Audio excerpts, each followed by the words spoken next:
The first step to financial freedom and getting to the place that you need to be is to be on a budget. Does the word budget just freak you out? Do you hate the thoughts of sitting down and doing all these numbers? It's really not that complicated, and I'm glad you joined us today where we're going to learn how to do a zero-based budget coming up.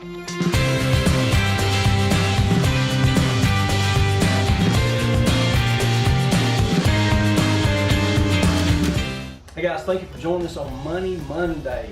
We decided to come out on the front porch here. The sun is shining, it's a beautiful day out here. And today we're going to talk about how to do a very simple, basic, zero-based budget. I've got Heather here to help me. She's going to do the numbers for us as we go down the list. If you've never done a budget before, this is how you do it. So, the median household income is between $50,000 and $55,000. If you take that and divide that by 12, that gives us about $4,500 a month.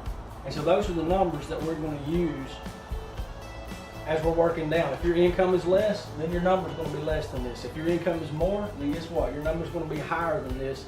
You have to get it and set it up for your own household income, whatever yours is. We're just using some averages here.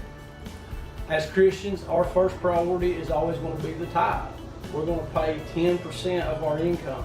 Now, I know this may be controversial to some people. I'm just going to use to bring home money. We personally tithe off the gross rather than the net. That's between you and Jesus. That ain't got nothing to do with me. So the tithe, which is 10% of $4,500, is $450. Now, the next category, and this is very important, you need to put savings next. And here's why. If you wait to come down here to save money, let me tell you something, and you probably already know this. This will always run out of money before you get to savings. You have to pay yourself, and think of it like that. You have to pay yourself first. Yo, pay yourself. So we're going to, just for the sake of this, it actually should be a little bit higher, but just for the sake of what we're doing today to show you, $450. We're going to tithe 10%, but we're going to save 10% of our income as well. So that's $450. The average mortgage in the United States today it's actually a little over $1,000, but again, just to try to keep things simple, we're going to use $1,000 a month in mortgage payments. Let's move on down the line. The next thing is your electric bill, your power bill. If you have a house with no power, that's kind of a bummer. But just to show you how to do it, we're going to put $150 for your power bill. We like running water, very important. I don't know what your water bill is. We're just, for the sake of this, we're going to say $25 a month.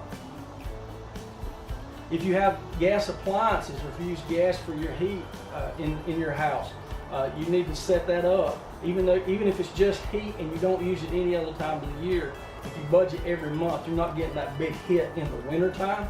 So we're going to budget $30 a month for propane.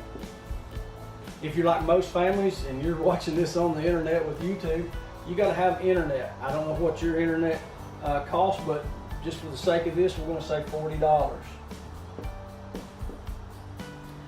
You probably want TV in your house. If you have kids, they certainly want TV.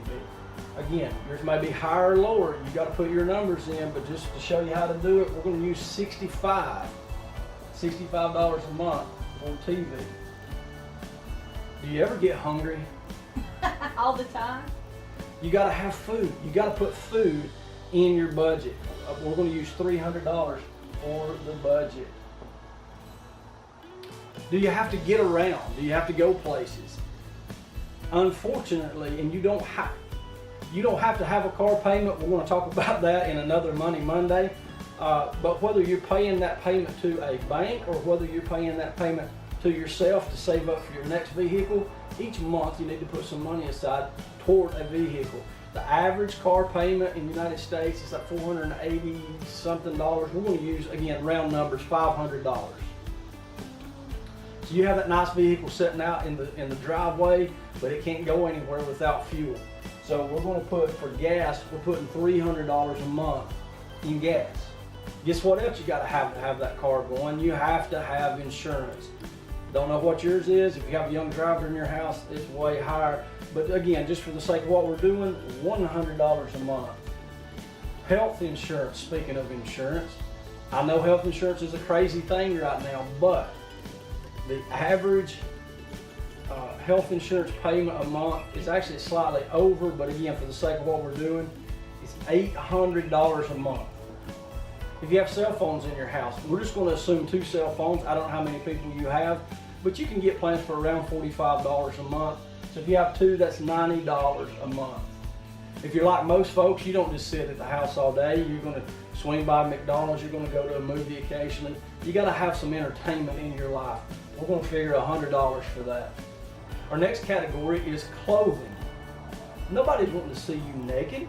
Unless you're on Naked and Afraid. Yeah, unless you're on that show, you need some clothes. So you need to have a clothing budget. You may spend more than this, you may spend less than this, depending on the size of your family. But we're just going to say $50 a month for clothing. Lastly, if you have any kids in school, you know every week they're hitting you up for something, some different book or binder or this thing or that thing, whatever it is, you need to budget it all year long. And again, for the sake of what we're doing here, we're going to say $50 a month. So if you add all of this up, when you get down to the bottom, you're going to find that all of our categories end up with a zero. Zero. That's why it's called a zero-based budget. We assign every dollar that we bring in to go somewhere. And here's why. And I very strongly encourage you, while some things may be very hard to categorize, do not put a miscellaneous line. Miscellaneous lines in a budget will eat it up. You need to assign every dollar to a category. You may have different categories, that's fine, but you need to get on the budget. The single best thing you can do for your family is not make more money, although we want you to make more money. It's not to trim some savings here or there, although we want you to trim as much savings as you can. The biggest thing that we want you to do is if you can get on a budget and tell your dollars where to go, you're going to get more out of those dollars. So thank you for joining us for this Money Monday. Next week, I hope you join us again, where we're going to get into some ideas on how to get some of these numbers down so that you have more in the room of savings so that you don't have to go in debt. Again, thank you for joining. Please don't forget to subscribe, like this video, and share it. God bless you.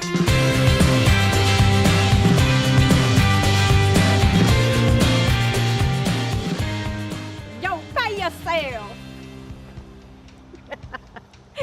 Yeah, I'm not a gangster.